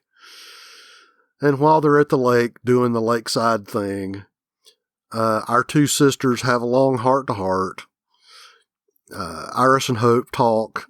Hope spills her guts about when her mom died. Felix wants to go to Oklahoma. Or, excuse me, Felix wants to go to Omaha. We've already been in Oklahoma. Yeah. But basically, Felix wants to take everybody back. He says, look, we're not going back through that. We'll take the long way around. We'll go back to the main Omaha settlement, get some supplies. The girls still want to go after their dad, and that's where we left them. So back at the unknown location of where the Civic Republic is, the sergeant major shows up at the lieutenant colonel's apartment. They have a discussion. She tries to talk reason to him. There's air quotes reason. But he basically is having a real bit of heartache with what they did to the people at the campus. They drink some soup. They have a conversation. The black-clad, masked security people show up at the door and basically say, well, you're going to the Civic Republic. What do they call it? Rest and relax. Basically, they're sending him to the re-education camp. If he can't get his head screwed back on, then basically he's going to never be trusted to do military stuff again. He'll be doing labor. Or if he can't get his head screwed back on at all, then he'll probably stay at the re-education camp. And the very last thing we see is the colonel turning everything on in her house because they still have TV. It looks like they have PBS because it was educational programming. But she turns on her coffee grinder, she turns on the radio, she turns on the ceiling fan. And when they were dragging him off, what was it he kept saying? It's like, you know what we did was wrong, you know what we did was wrong, or something to that effect. And of course, she remains kind of hard and stoic until the very last moment where she kind of cracks a little bit and you see the teardrops fall onto the map. So that's pretty much what I thought about the Tyger and the Lamb. Yeah, I only got to watch it once, so I didn't really wasn't able to really add to that. I mean, like that's the thing. It's like right now with all like Hope and Feel, or just all of them like that. There's their story. They're doing their stuff, but it's like when we get like the little glimpse of the CRM, like that's kind of fun because they're only giving us little bits of it. And so it's kind of, we're getting like this a little bit more information. And I'm actually more interested in that than I am about their journey to find their dad. It's like, and that's part of the reason I'm still watching it is that it's not that this this road trip saga is being so enticing for me, but they keep throwing us all these little nuggets about the CRM and the other settlements and, the Confederation or whatever they were calling the settlements. So we're getting some of the information that they've been teasing us with for quite some time in both the main show and through the last couple episodes or the last couple seasons of Fear. Mm-hmm. So I'm watching it because they're letting us know stuff that we've been wondering, but the story's just not grabbing me hard. I mean, I'm watching it. It's not that it's a pain to watch, but it's just not, it's not something I'm biting my fingernails, right. Yeah. on the edge of the seat wanting to see. Well, yeah. And we know that obviously this is all tying into the movies, tying Mm-hmm. into Rick. And so it's like, okay, we're getting like, I'm like watching it because it obviously comes on right after Fear. And then, it's like, it's like just passively watching it or, once I can. I didn't watch this until yesterday when I was just rewatching Fear or whatever. But it was kind of like, I mean, like that is why I'm doing it. I'm like, I want to hear about this other group because I know that's tied in with the movies. And so it's like, even though however long that's going to be till we finally get that, it's just like, okay, cool. This is the back, I'll then we'll know exactly, oh, here's the script. Cause I'm sure this is a two season, like World Beyond is 2 seasons, which basically they've already mapped it out. They already written it all, they already know exactly what they're doing. So it's like, okay, if we have to kind of get through the whole kid stuff, hey, get to at least get, the information that we need or want to hear. It's a fixed quantity. We know how long it's going to be. So we kind of have gone into this with an end game in mind. Right. Yeah, totally. So, I mean, that's why I'll keep watching it. And, it's like, that's why I have a DVR. Yep. Just like, I'll watch it when I get to it. Yeah. So, yeah. Awesome. Well, we did get some viewer feedback for The World Beyond. And so our first came from Glennis from Toronto. And she says, The World Beyond, I'm enjoying the episode so far, and it's showing a lot of promise. The character development has been good, and I like how each one has a hang-up or secret that'll be fleshed out more in the coming episodes. I was wondering if Silas killed his grandparents or killed someone in order to avenge or protect his grandparents, as he's listening to that tape of them continually. That's why he doesn't want to kill again. He's afraid of the violence brewing within him. Maybe. The CRM side story is intriguing, and of course, there's always the underlying theme of what have you done with Rip Grimes? Exactly. Mm-hmm. And now he's managed to survive in this violent take no prisoners organization. This series doesn't really deserve all the bad ratings it's getting at the moment, as it's building in each episode. Gimple and Negretti know what they're doing, and they've got the whole picture in front of them. So I'll start making sense after a while, and all those series will start to join up into one and have, as I said before, the Keys, Commonwealth, and CRM going into war against each other. That's at least what I think is the plan. It's very, I think that's what we're all kind of like trying to like put together, and that's actually... Yeah. I mean, I'm not so invested in my opinion that I can't start liking it. Yeah, I'm for that. I'm like, let's just. It is kind of like one of those things where I'm like, well, did we need to have this many different series to kind of do all this? It's like, right. It's not like we need like another spinoff to kind of like, add another little element. It kind of like they could have done this with just The Walking Dead main, Prime, and built these stories to lead to the same thing. And I think that's that right there. You hit on it. Is that could we have given this information and developed this side story organically to the series that we already had? Yeah, and not like have a whole 2, The 3, whole 4, nother, like, a whole nother spinoff. yeah. I think that's okay. That's it in a nutshell. Yep. All right. Well, let's continue on to our next listener's feedback for The World Beyond. It comes from Deetta from Detroit. And she says, I have to watch again, unfortunately. This episode didn't hold my attention like the first two. I know they kept giving us the backstory of Silas, and I just didn't get it. Shrug emoji, shrug emoji. I don't know. So did he choke somebody out? Was he being bullied and had enough and then finally retaliated? Everybody was afraid of him or avoiding him because of what happened. So what happened? Was it thinking emoji? Yep. Thinking I missed something with the purposes of backstory. And yes, they are both beautiful young ladies.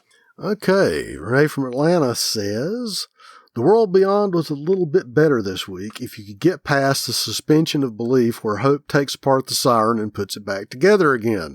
I roll. As if she's been doing it all her life. Brian, you said Hope was too pretty. I was thinking about Iris, and both of their hair looks wiggy to me. I started following them on Instagram, and not only are they both gorgeous, their hair is gorgeous as well. Silas finally seems as if he's getting some you-know-what, because the downtrodden sad young boy was beginning to work my nerves. Elizabeth seems a little off her rocker.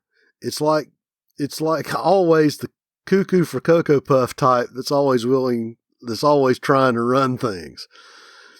I'm not feeling Huck, but Felix, yeah, he's going to definitely keep those kids safe. Overall, she says 7 out of 10. Welcome to the world where kids cannot be kids. Winky, winky, winky. Yeah. Well, to be continued. Yep. We'll see what happens. Okay. So I should say I am back for this section of the episode to discuss the thing that I love to talk about, which is the ratings. There's a couple weird stories on the news. So Fear the Walking Dead got a 0.44 in the 18 to 49 with 1.546 million viewers. That is up in the coveted demographic of 0.41 last week, which is really awesome, actually. Normally the second episode goes down from the previous one. So the fact that it went up is actually a good thing. In the total number of viewers, though, it was down slightly. It got a 1.546 million viewers versus last week's 1.590 million. The Walking Dead World Beyond was also sort of up. It got a 0.30 in the 18 to 49 with 1.040 million viewers. And I say sort of up because it got last week a 0.29 in the 18 to 49 with the identical 1.040 million viewers.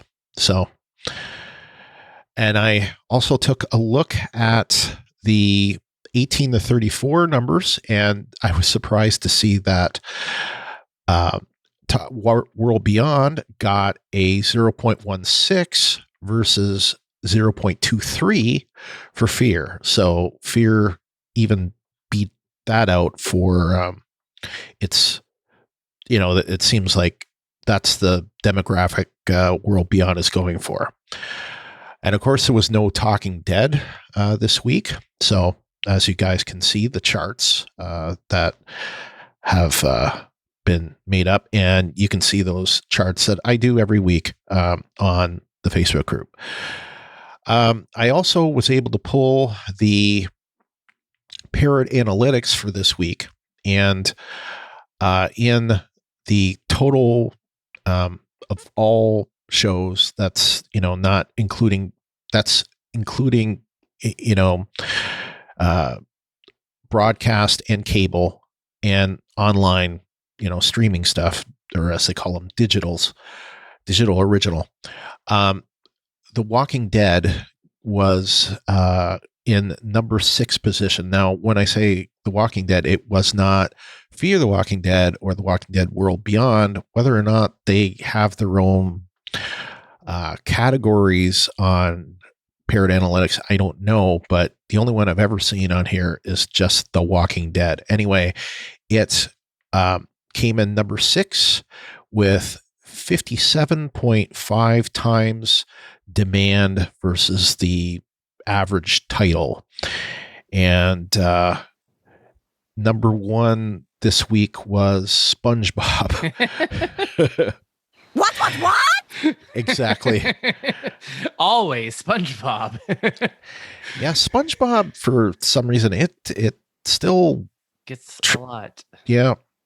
And so as far as like the digitals, The Boys got was in number 4, and Star Trek Discovery made the digital top 10, but you don't see it here on the overall top 10. So anyway, that is it for Parrots.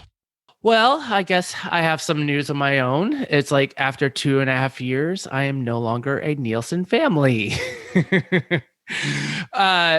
So basically over the last 2.5 years, I've been, Nielsen put a whole bunch of this equipment into my house and on my TVs, and everything I watch basically has been, I've been recording, all the, everything I watch, I log in and do this other, it's kind of a really simple system, but it's coming to an end, and it's kind of sad because it's like I've really liked being counted as a viewer, and my husband as well. It's like for watching the Walking Dead episodes and also Fear, and also just like hearing Brian give his ratings each week, knowing that I was secretly included in those numbers. I think we counted for individual something like 22,000 people or something. No, like I that. think it's 33,000. So Wow. between me and my husband, we count for 66,000 people. You're like a whole zip code. Yeah. But I mean, all good things come to an end. So it's kind of going to be nice that I'll be able to watch TV without my husband yelling buttons, buttons every time the button, like the box blinks. You have to kind of have a remote to keep saying that you're still watching. So it's just, it's coming in, but yeah, I'm like, I've really enjoyed it. I was like very excited when it first started and being like, I'm going to, that's why I'm like, I always said, it's like, oh no, I got to watch it when it airs. Cause I'm, being basically monitored for it. I think the last time we had it, I still had the bubble form. Oh yeah. Fill in the bubble completely. Use a number 2 pencil. Well, now it's like it's whatever. It's like I'm no longer them. So it's like it's just they hook everything up to it. So it's like all my streaming, everything. So it's just as soon as the TV turns on, I'm just like I log in. That's cool. All right. To interact with us, we encourage you to follow us on Twitter at WalkingDeadTTM. To submit your theories and feedback, most people post in our designated episode thread in our Facebook group, and you can find that at facebook.com/groups/WalkingDeadTTM. Also, email us at WalkingDead@TalkThroughMedia.com. You can also find our feedback form at TalkThroughMedia.com/feedback. To leave a voicemail, you can call us at 216-232-6146. And all of our new episodes are on YouTube. Just search for Talk Through Media, and remember to subscribe and click the bell to get notified for when we have new videos. Those videos do go up first before the podcast does. So if you want to get it right whenever I've actually finished editing it and doing the processing, you can be notified and go ahead and start listening to it right away. And usually the podcast comes out probably it depends, the next day, depending on when I actually finish it, at night or in the morning. And I'd also definitely like to say, go ahead and subscribe to the channel on YouTube and like those episodes. Yes. Yeah. It's like anything to push us up in more of the search results, or because just like just like the professional YouTubers say, if you subscribe and you smash that like button, that will get us better in the algorithm. So people will hear about the podcast there. And if YouTube is not their primary podcast format, then at least it'll get them pointed in the right direction so they can hear us. Yes. Definitely do it. Also, to be able to support us, like and review the Talk Through Media Facebook page. And you can find that at facebook.com/talkthroughmedia. We do post all the stuff that's going on in our network on the Talk Through Media Facebook page. And then we share it out to the individual groups. But if you want to see everything and find everything that we're doing on the network, that is the best place to go, besides just going to our webpage as well. And the best way you can support us is in our Patreon. Go to patreon.com/Walking Dead Talk Through, and I think you can just basically donate $1 a month, $5, whatever you want to do, but that helps us with everything that we do, posting on our content. And, it's like, if you like what we're doing, we would really appreciate any support that you can give us. We would like to thank our Patreon supporters, Clint McCollum and Lawrence Todd, who is over there. Subscribe to us in Apple Podcasts or your podcast client of choice. And while you're there, give us a rating or review. You can also leave us a review at podchaser.com, where you can actually rate individual episodes or the whole podcast as a whole. So check that out. And overall, remember to share our posts on Facebook and Twitter when we post them, or tell a friend, because word of mouth is the best way we get new listeners. Well, where else can you be listened to, Kyle? Yes. Well, Brian and I just finished a season covering Star Trek Lower Decks, with the Star Trek Discovery just started, which Brian will be covering that with Ruthie. Is that episode out? It's probably out by the time you hear this. Okay. So definitely go check that out. Me and Brian had such a fun time covering Lower Decks, and I kind of, I'm taking over Fear with you, and it's like I hopefully will be able to kind of at least put some comments or maybe a voicemail to join up with you guys over talking about Discovery. But you can go to StarTrekDiscoveryPodcast.com, or you can go to the Facebook group, which is at facebook.com/group Star Trek TTM Podcasts. They also have a Patreon for those podcasts. You can find that at patreon.com/Brian and Ruthie. And that's a great way to support the network and support them doing the podcast. And Discovery, the Star Trek podcasts, actually have some Patreon-only content. Yes. All right. Well, then for the next episode of Fear the Walking Dead, Season 6, Episode 3, is called Alaska, which this made me kind of have a little, I don't know, a little light bulb above my head, because we just saw Alicia being sent away. But I don't, this episode is not going to be about that, but I'm curious. Alaska, real Alaska? It's a long ride from Oklahoma to Alaska. Yeah, that's what I was thinking too. So I don't know. It just sparked my interest. It was written by Mallory Westfall, directed by Coleman Domingo. So not only did we get Lenny James, doing his Fear directorial debut, then we have Coleman coming back. He's done one, last season? He had his episode. And then, of course, Fear the Walking Dead World Beyond, Season 1, Episode 4, The Wrong End of the Telescope. There was not a description that I could find, so we'll just leave it at that. So until next time, I'm Kyle. And I'm LT. And this is Fear the Walking Dead Talk. Good night, everyone. Good night.